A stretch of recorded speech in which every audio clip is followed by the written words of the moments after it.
Good morning, good afternoon, Ram Ram, सत श्री अकाल, आदाब। वेलकम टू जीएस तांडव। तो कल जो आपका लास्ट क्लास हुई थी उसमें हमने क्या कहते हैं खिलजी डायनेस्टी कंप्लीट कर चुके थे। अलाउद्दीन खिलजी के बारे में सारे पॉइंट्स पढ़ चुके थे।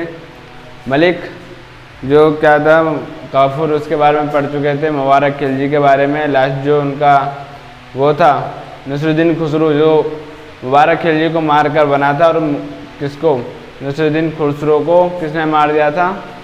गियासुद्दीन तुगलक ने।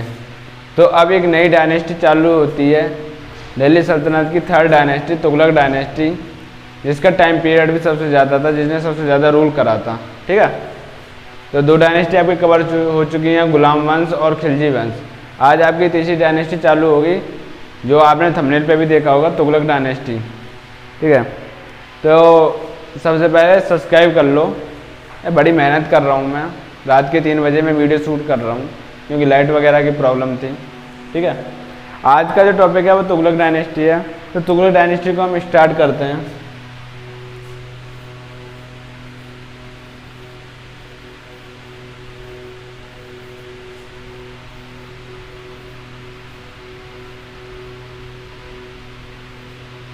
इसका टाइम पीरियड ठीक है, देखो मेरी बात सुनो। मैंने क्या बताया था कल, जब जो खुसरो को किसने मारा था, अमीर वो जो खुसरो था उसको गियासुद्दीन तुगलक ने मारा था। और तुगलक वंश की क्या कहते हैं, तुगलक वंश चालू कर दिया था। दिल्ली सल्तनत की नई डायनेस्टी तुगलक डायनेस्टी स्टार्ट हो चुकी थी। तो मैंने इसमें बताया था कि जो गियासुद्दीन तुगलक था वो फर्स्ट फाउंडर है, मतलब फाउंडर है तुगलक डायनेस्टी का। कौन है? गियासुद्दीन तुगलक।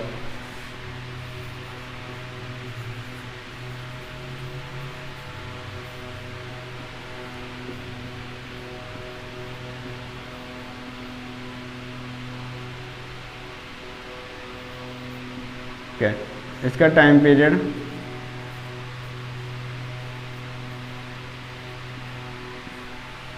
इसके बारे में पॉइंट्स मैंने पहले बता दिया था कि ये क्या कहते हैं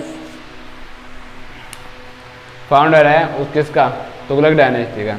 इसके जो टाइटल हैं, इसका जो टाइटल है और जो कहते हैं रियल नेम है वो है गाजी मलिक।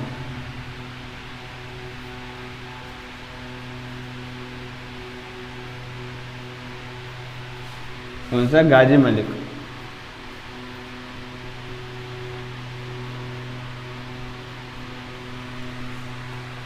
ठीक है, देखो जो गियासुद्दीन तुगलक था उसका रियल नेम क्या था? गाजी मलिक। ठीक है, इसने एक शहर बसाया था जिसका नाम था तुगलकाबाद। क्या था? तुगलकाबाद उस शहर का नाम था। जो इसने शहर सिटी जो बसाई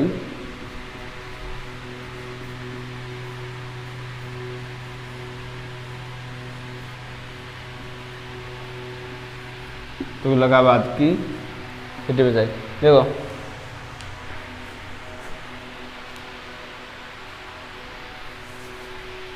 इसके बारे में एक पॉइंट और लिखो। क्या लिखो? कि ये पहला ऐसा राजा था जिसने भारत में नहर वगैरह बनवानी स्टार्ट करी। ये दिल्ली सल्तनत का राजा पहला था जिसने नहर सिस्टम चालू करा, जो सिंचाई वगैरह के लिए, मतलब खेतों के लिए जो नदी वगैरह जाती थी वहाँ से नहर लेके आना, जिससे पानी की समस्याएं दूर हो जाएं किसानों के लिए। तो ये पहला राजा था जिसने क्या कहते हैं कैनाल सिस्टम, यानी नगरों का, उसका नहरों का सिस्टम चालू करा।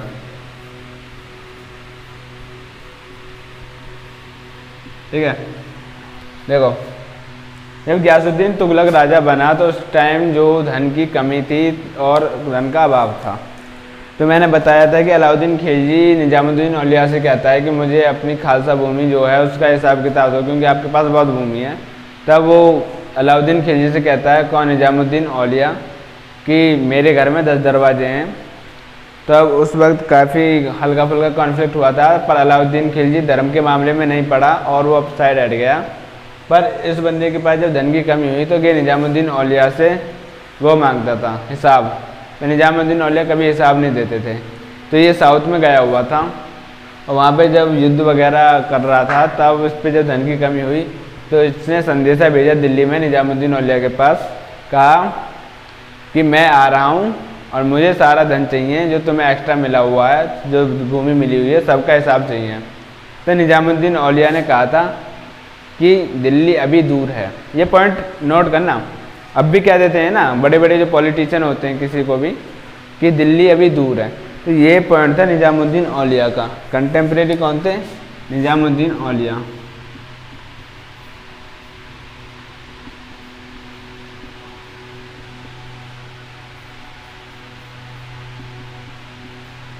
ठीक है, इन्होंने कहा था, क्या कहा था?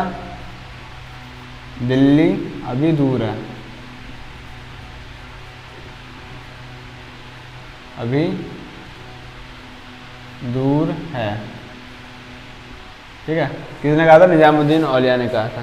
देखो, गयासुद्दीन तुगलक का बेटा था जौना खान। कौन था? जौना खान।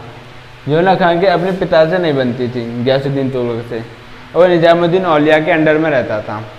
तो जब ये सब कॉन्फ्लिक्ट चल रहा था, तो जब गयासुद्दीन तुगलक साउथ से आ रहा था तो दिल्ली के पास अफगानपुर, ठीक है, अफगानपुर में जाके रुका। तो वहाँ जौना खां भी पहुँच जाता है। कौन? गयासुद्दीन तुगलक का बेटा जौना खां।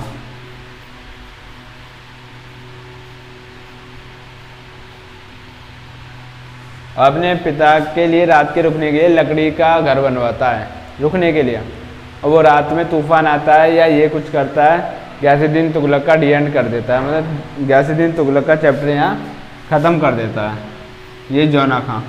ठीक है, तो आपने गयासुद्दीन तुगलक के बारे में क्या पढ़ लिखे कि ये तुगलक डायनेस्टी का फाउंडर था, इसने कैनाल सिस्टम चालू करा, फर्स्ट किंग था तुगलक का, और कैनाल सिस्टम स्टार्ट करें, तुगलकाबाद नाम की सिटी बनाई, और अपनी कैपिटल भी तुगलकाबाद में ही शिफ्ट कर दी। कहाँ? तुगलकाबाद में अपनी कैपिटल शिफ्ट करी। जब इस पर धन की कमी हुई तो इसने निजामुद्दीन औलिया से धन का हिसाब किताब मांगा। तो निजामुद्दीन औलिया ने रिप्लाई किया कि दिल्ली अभी दूर है, और जब ये वहाँ तक पहुँच ही नहीं पाया तो इसलिए इनकी जो भविष्यवाणी थी वो भी सही हो गई, ये दिल्ली तक पहुँच ही नहीं पाया, उससे पहले ही ख़त्म हो गया था। ठीक है, तो अगला जो किंग है वो जौना खां है। तो इसे नोट करो जल्दी से सारे पॉइंट्स को।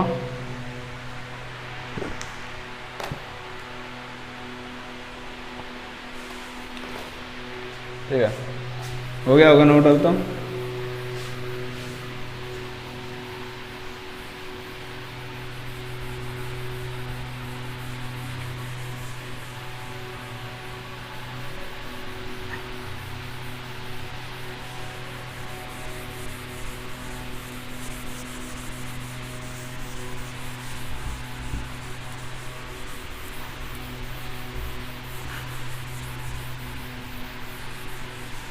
देखो, अगला जो राजा था वो था मोहम्मद बिन तुगलक।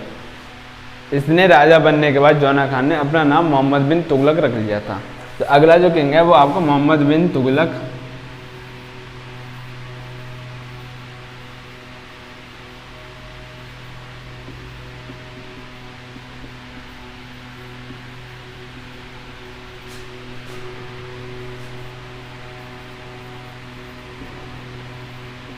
ठीक है, तो मोहम्मद बिन तुगलक था। तो ये बहुत ही मतलब क्या कहते हैं, इसका जीवन ऐसा रहा कि ये कुछ कर ही नहीं पाया। मतलब इसको पागलों का सरदार यानी पागलों का राजा कहते थे, मतलब पागल राजा कहते थे, खून का प्यासा राजा कहते थे। ठीक है, सबसे पढ़ा लिखा राजा कहते थे। अब क्यों कहते थे ये मैं बताऊंगा तुम्हें अभी।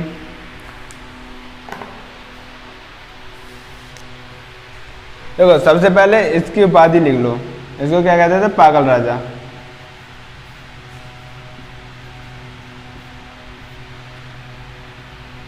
दूसरा, खून का प्यासा राजा।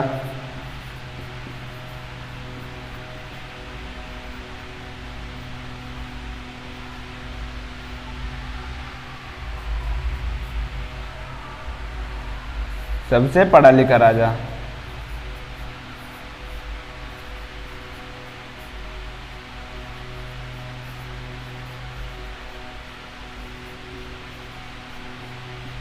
ठीक है, बचपन का नाम क्या बताया मैंने इसका? जौना खां।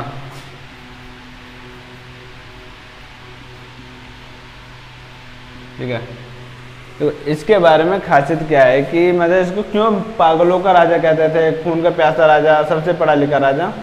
तो इसने अपनी लाइफ में ना जब राजा बनने के बाद 5 बड़े अहम फैसले लिए, वो पांचों के पांचों फेल हो गए। क्या हो गए?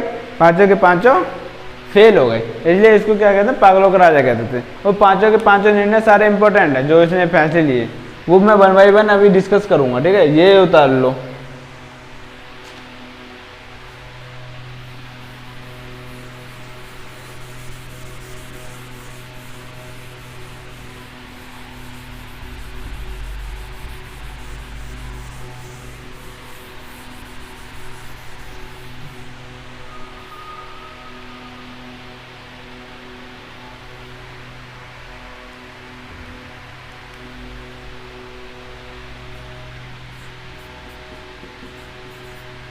फाइव इंपॉर्टेंट डिसीजन इसके।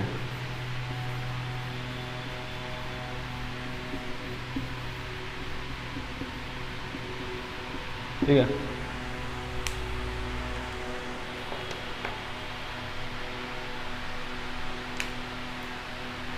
देखो मैंने बताया था ना, जो गियासुद्दीन तुगलक था वो जब क्या कहते हैं राजा बना था, धन की कमी थी।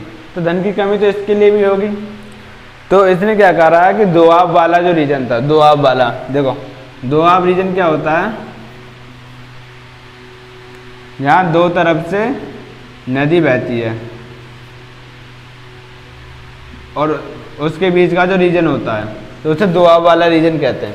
इस रीजन में इसने क्या किया? टैक्स बढ़ा दिया, डबल कर दिया, 50% तक टैक्स बढ़ा दिया खेती पर।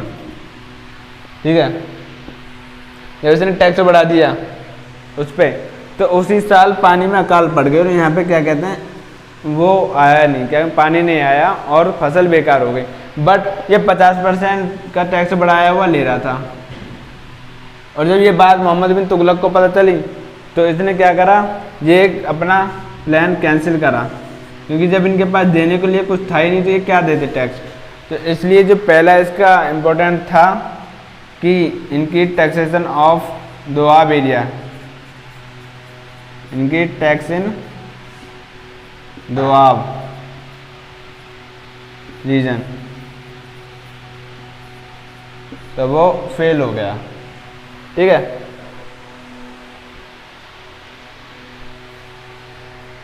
देखो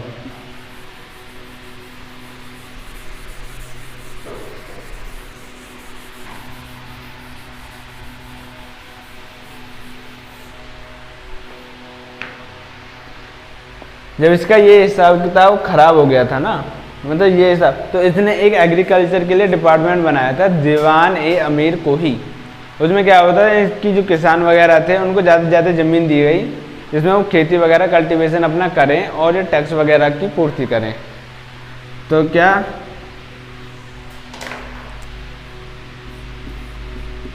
दीवान ए आमिर कोई किसके लिए? जो टैक्सेशन डबल कर दिया और उन पर टैक्स नहीं हुआ, यहाँ कारों इनसे खर्चा ले लिया, तो उसकी पूर्ति के लिए इसने दीवान ए अमीर कोई नाम का एग्रीकल्चर का एक डिपार्टमेंट बनाया।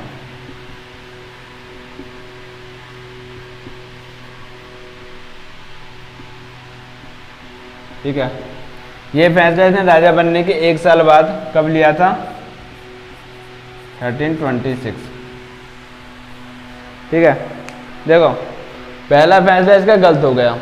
और जब ये राजा बना तो इसके टाइम में साउथ में ज़्यादा गड़बड़ होने लगी और ये दिल्ली में बैठा हुआ था, तो ये कह रहा था कि दिल्ली मेरे लिए अनसेफ है, तो मैं अपनी जो राजधानी है, जो कैपिटल है, वो शिफ्ट करूँगा।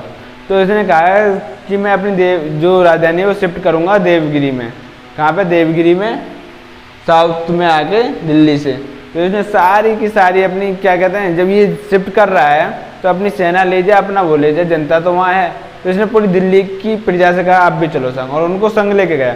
तो जब ये जाते जाते में आधों की तबीयत खराब होगी और आधे खत्म, मतलब काफ़ी जो पीपल थे वो इससे इम्पैक्ट में आ गए। और जब वहाँ ये इसने देवगिरी में जाके अपना वो राज्य बसाया तो वहाँ पानी की प्रॉब्लम और रहन सहन की प्रॉब्लम, तो ये इसका फैसला वो भी गलत हो गया। तो फिर ये सारी प्रजा के साथ बाद में वापस दिल्ली आया, तो इसमें और क्या कहते प्रजा खत्म हो गई। तो ये जो दूसरा इसका जो वो था ट्रांसफ़र ऑफ कैपिटल, दूसरा था इसका important decision transfer of capital, ये भी खराब हो गया। तो कैपिटल कहाँ से ट्रांसफर करी थी? दिल्ली से देवगिरी।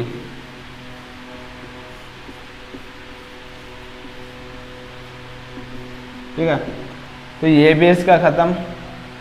अब आते हैं इसके तीसरे पे। ठीक है, देखो देवगिरी, एक और बात है, इसे दौलताबाद के नाम से याद रख लेना। दौलताबाद में देवगिरी नाम की जगह। ठीक है, देखो ऐसे नोट करो जल्दी से। ठीक है, अब इसने 1 साल तो शांति रखी और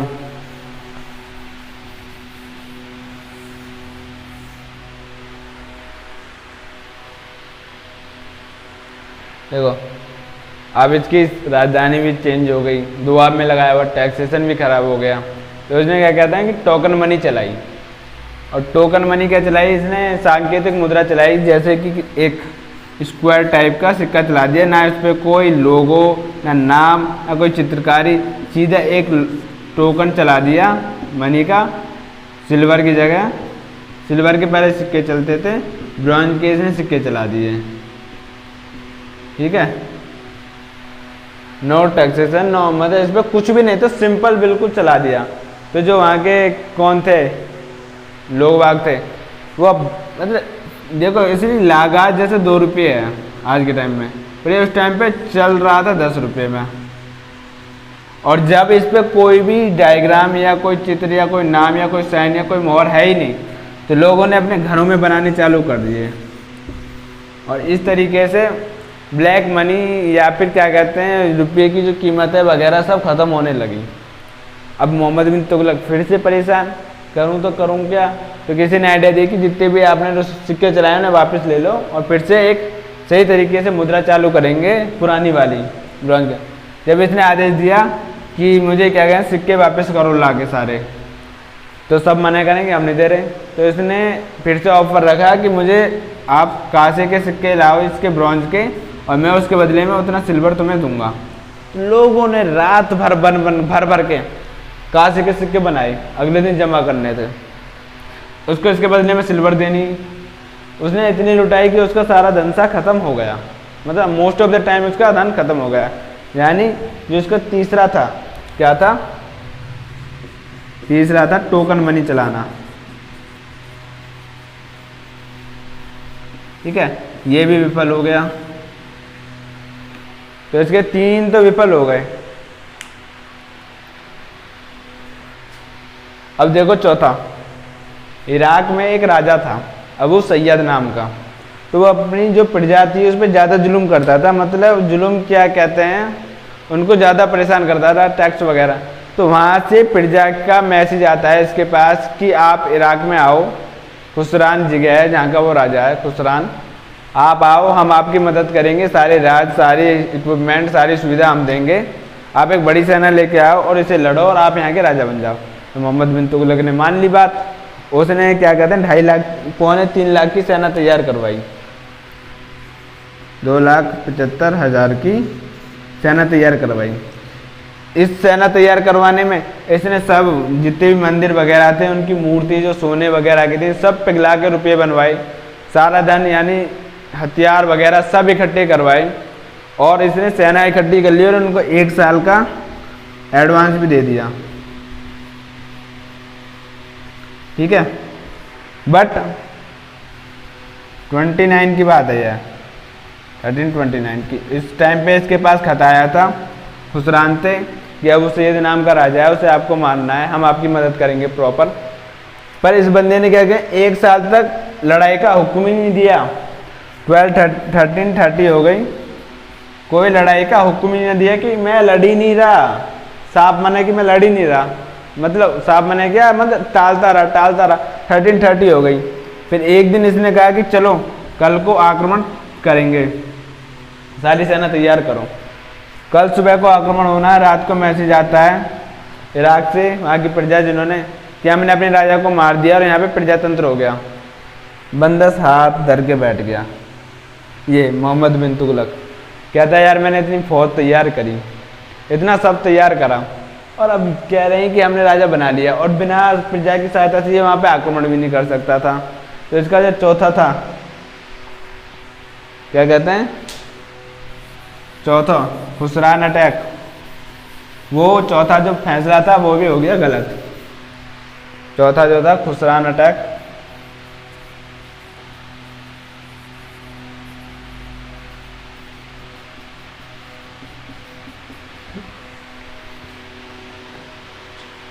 ठीक है, वो भी विफल हो गया। अब देखो इसके पास 3.25 लाख की सेना है, हथियार हैं, तो लड़ाई तो ये जरूर करेगा कि इतनी सेना का रखेगा क्या, सबको क्या एडवांस भी मिला पड़ा है। तो इसने कहा कि उत्तराखंड चलो, मतलब पहाड़ों में, वहां पे हम आक्रमण करेंगे, उसे जीतेंगे। अब बताओ यार पहाड़ पे क्यों जा रहे हो, पहाड़ पे कुछ हो रहा है, मैदान में जाओ, मैदान में लड़ो। नहीं, उत्तराखंड में चला गया, कुरुचिल नाम की जगह पे अटैक करने। कहाँ है ये उत्तराखंड? 1330 में ही चला गया। अब देखो पहाड़ों पे होती है खड़ी चढ़ाई, हाथी घोड़े कैसे चढ़ेंगे, जो तोप वगैरह हैं, धीरे धीरे ऊपर चढ़ते थे।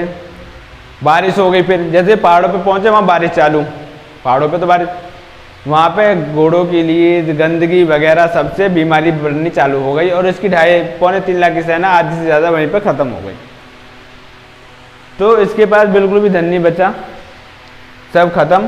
तो 1330 के बाद 51 तक ये पिन ड्रॉप साइलेंट बैठा रहता कि मैं नहीं कर रहा कुछ, जैसे राज्य चल रहा है चलन दो, करन दो, जो हो रहा है होने दो, मैं अब शांत हूँ। तो देखा इसके 5 महीने आपको बताया कि इसने सबसे पहले क्या दुआब में टैक्स लगाया, वो विफल रहा। इसने टोकन मनी चलाई, वो विफल रही। कैपिटल शिफ्ट करी, वो विफल रही। खुसरान में अटैक करने का प्रोग्राम बनाया, वो विफल रहा। और क्रूचिल तो इसने अपने पैर पे पहाड़ी मार, मतलब पैर पे कुल्हाड़ी मार ली, जो लास्ट अटैक था। तो इसके पांचों के पांचों जो डिसीजन थे ये सब विफल हुए। इसीलिए क्या कहते हैं, इसको पागलों का राजा कहा गया। समझ रहे हो क्यों कहा गया? क्योंकि इसने काम ही ऐसे करे थे। और सबसे बात, इसको पढ़ा हुआ राजा भी कहते थे, तो इसलिए कहते हैं ज़्यादा पढ़ना लिखना भी सेहत के लिए हानिकारक है, तो इतना पढ़ो जितना काम आए। ठीक है, ठीक है, ये सब नोट करो।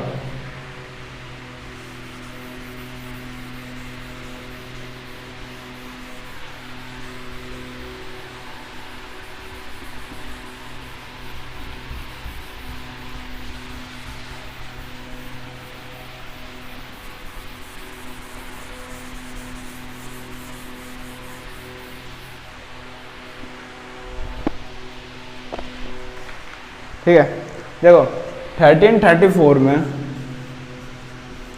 मोरक्को से एक ट्रैवलर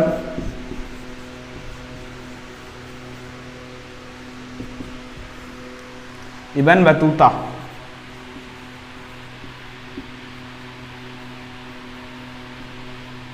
किसके कोर्ट में आता है?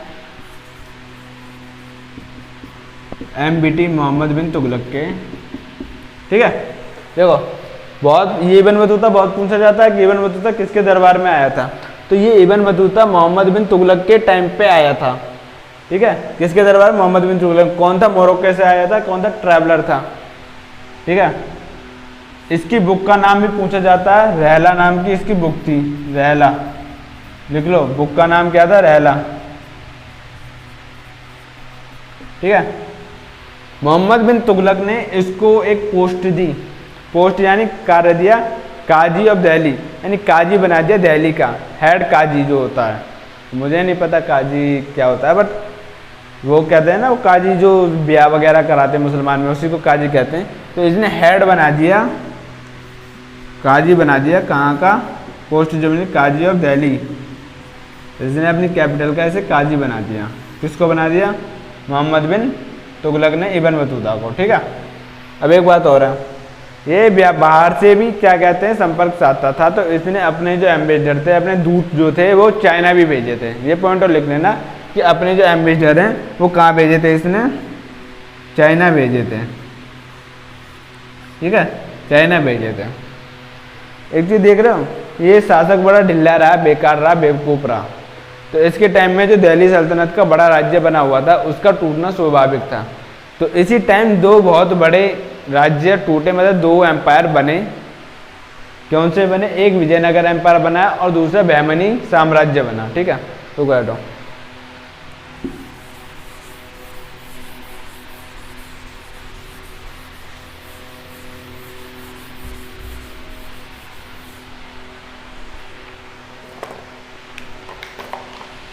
ठीक है। देखो इसके टाइम में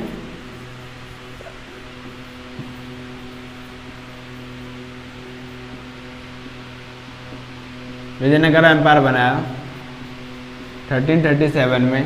किसने? हरिहर और बुक्का ने। ठीक है, इसके टाइम में जो एक राज्य टूटा विजयनगर एम्पायर, जो हरिहर एवं बुक्का ने चलाया। देखो विजयनगर एम्पायर के बारे में बताता हूँ। आपने तेनालीराम का नाम सुना होगा, वो इसी विजयनगर एम्पायर में थे।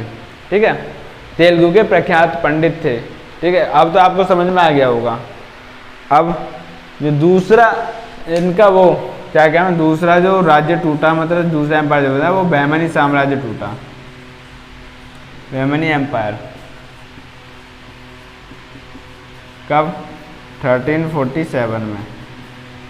किसने? हसन गंगू ने।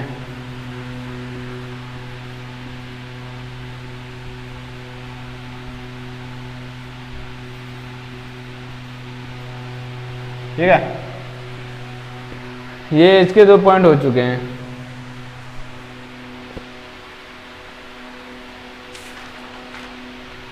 ठीक है, ये 2 पॉइंट लिख लिया आपने। 2 एम्पायर टूटे, बहमनी साम्राज्य और विजयनगर एम्पायर।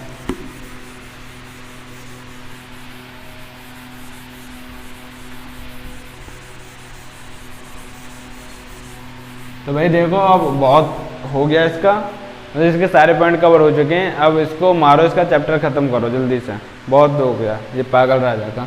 1351 में इसकी डेथ हो जाती है, नेचुरल डेथ होती है। और टॉम भी इसका क्या कहते हैं, दिल्ली में ही है, दिल्ली में।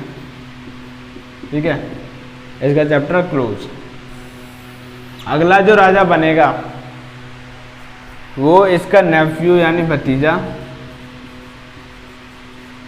फिरोज शाह तुगलक।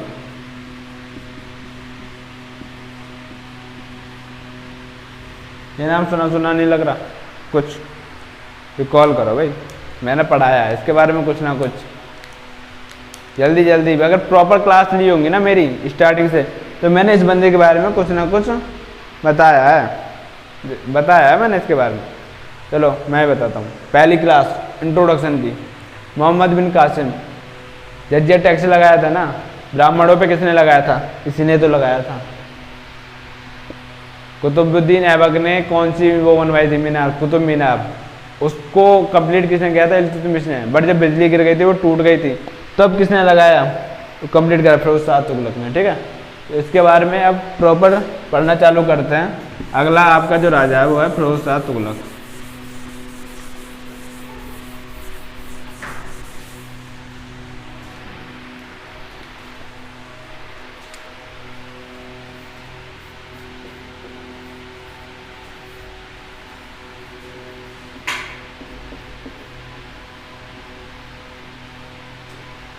ठीक है,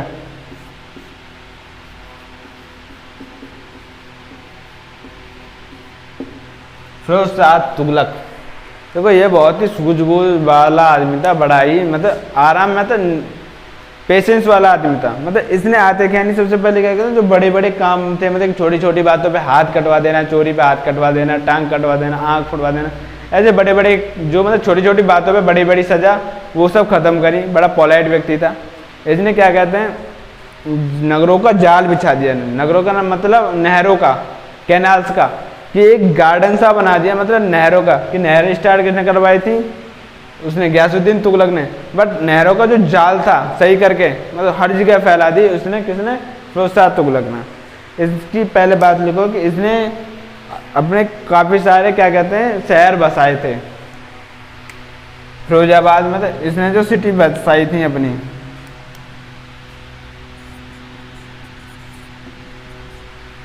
देखो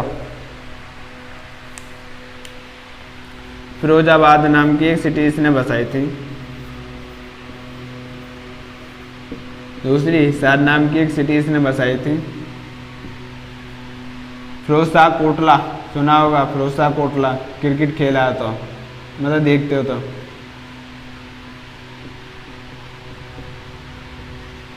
एक जौनपुर, जौनपुर जौनपुर से कुछ याद आ रहा है? मैंने अभी बताया था ना, मोहम्मद बिन तुगलक का बचपन का नाम क्या था? जौन खां। तो ये क्या क्या मैं इन द डेडिकेशन ऑफ जौन खां, मतलब मोहम्मद बिन तुगलक के नाम पे ये बनाया गया था। और अगला एक फिरोजपुर, ये इस बंदे ने कुछ शहरों के वो करवाए थे, मतलब क्या कहते हैं, बसाए थे। तो ये इतना पोलाइट बंदा था कि इसने क्या कहते हैं, इसने अपने टाइम में काफ़ी सारे काम करे। तो पहले तो एक ये पॉइंट लिख लो, 2 पॉइंट ये भी लिख लो इसके नीचे, कि इसने क्या कहते हैं, ब्राह्मणों पे जजे टैक्स लगाया था।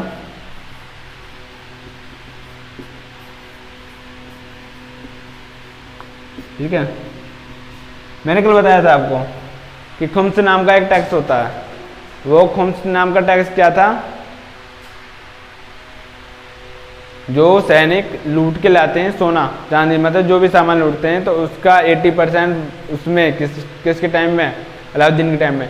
बट इसने 30% कर दिया कि 30% मुझे दो, 20 तुम रख लो। और एक टैक्स बताया था मैंने, खरात, जो मुसलमानों की क्या कहते हैं उस पर लगती है, भूमि पे, जो मतलब जो एग्रीकल्चर वगैरह करते, तो वो इसने बहुत ही कम कर दी। जो इसने खरात था, जो टैक्स खरात था, मतलब जो कल मैंने बताया था ना कि भूमि पे लगने वाला टैक्स था खरात। जैसे 10 किलो गेहूं पैदा करे एक व्यक्ति ने, तो इसका 1 किलो जाएगा राजा के पास और 9 किलो रहेगा किसान के पास। ठीक है, तो इसने इतना कम कर दिया था, तो काफ़ी आता।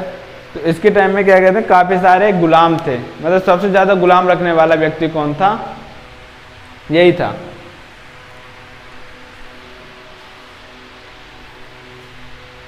कौन था? फिरोज शाह तुगलक। ठीक है, ये सब तो नोट कर लिया होगा ना पॉइंट। हाँ जी, जल्दी बताओ, क्वेश्चन है आपके लिए। व्यक्ति एवं लोगों की नौती किस राजा की थी और कौन से वंश का राजा था? ठीक है,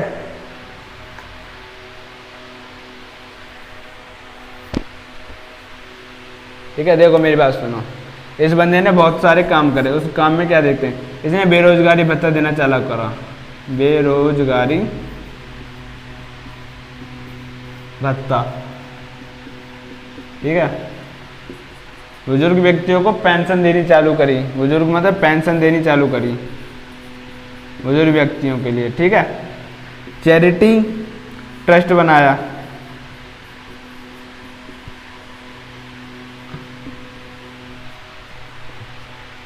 फ्री हॉस्पिटल की व्यवस्था करी,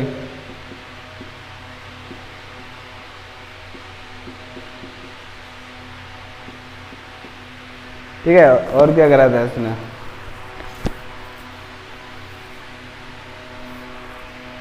बेरोजगारी, ये सारे काम इस व्यक्ति ने करे थे। देख रहे हो ना कितना पॉलाइट बंदी है हर व्यक्ति, मतलब बुजुर्ग व्यक्ति मतलब बेरोजगारी भत्ता दे रहा है, जैसे कि कोई विकलांग व्यक्ति है या जो काम करने में समर्थ है कि उसके लिए भत्ता दे रहा है, बुजुर्ग लोगों के लिए पेंशन दे रहा है, चैरिटी ट्रस्ट बना रहा है। ठीक है, फ्री हॉस्पिटल दे रहा है, मतलब फ्री हॉस्पिटल। ये बहुत नेक बंदा था, इसलिए इसे पता है क्या, इसको एक उपाधि मिली हुई है कि तुगलक वंश का अकबर किसे कहते हैं? सल्तनत काल, मतलब सल्तनत काल जो है, मतलब ये दिल्ली सल्तनत चल रही है ना, सल्तनत काल का जो अकबर है उससे उसे कौन है, मतलब फिरोज शाह तुगलक को सल्तनत काल का अकबर कहा गया। इसको टाइटल क्या मिला? सल्तनत का, मतलब दिल्ली सल्तनत का अकबर, ये इसको टाइटल मिला हुआ है। ठीक है, अब मेरी बात सुनो, इसका एक और काम था, आपने ग्रेट अशोक के बारे में तो पढ़ा होगा। जब मैं एंशिएंट हिस्ट्री पढ़ाऊंगा तब मैं अशोक के बारे में सब बताऊंगा। इसके क्या कहते हैं, अभिलेख बनवाए थे। अभिलेख क्या होते हैं कि पहाड़ों पे मतलब पत्थरों पे अपनी जानकारी वगैरह लिखवानी। तो काफ़ी सारे शहरों में इसने वो पत्थरों पे अपनी जानकारी वगैरह लिखवा रखी थी। तो मेरठ में अभिलेख था इसका।